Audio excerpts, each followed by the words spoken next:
ایک شخص صبح سویرے اٹھا، صاف ستھرے کپڑے پہنے اور مسجد کی طرف چل پڑا تاکہ فجر کی نماز باجماعت ادا کر سکوں۔ راستے میں ٹھوکر کھا کر گر پڑا اور سارے کپڑے کیچڑ سے بھر گئے۔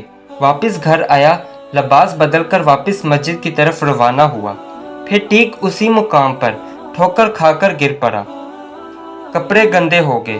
پھر واپس گھر آیا اور لباس بدل کر دوبارہ مسجد کو روانہ ہوا، تو پھر تیسری مرتبہ اس مقام پہ پہنچا تو کیا دیکھتا ہے کہ ایک شخص چراغ ہاتھ میں لے کر کھڑا ہے اور اسے اپنے پیچھے چلنے کو کہہ رہا ہے۔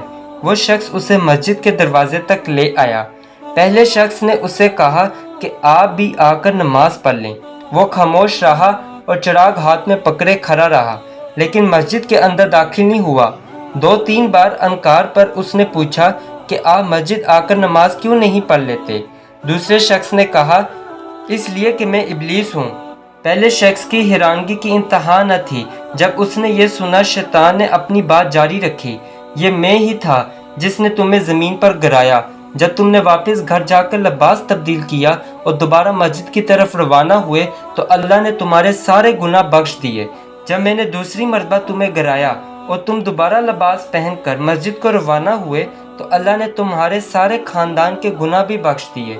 میں ڈر گیا کہ اگر اب میں نے تمہیں گرایا اور تم دوبارہ لباس تبدیل کر کے مسجد کی طرف چلے تو اللہ تمہارے سارے گاؤں کے باشندوں کے گناہ نہ بخش دے، اس لیے میں تمہیں خود مسجد تک چھوڑنے آیا ہوں۔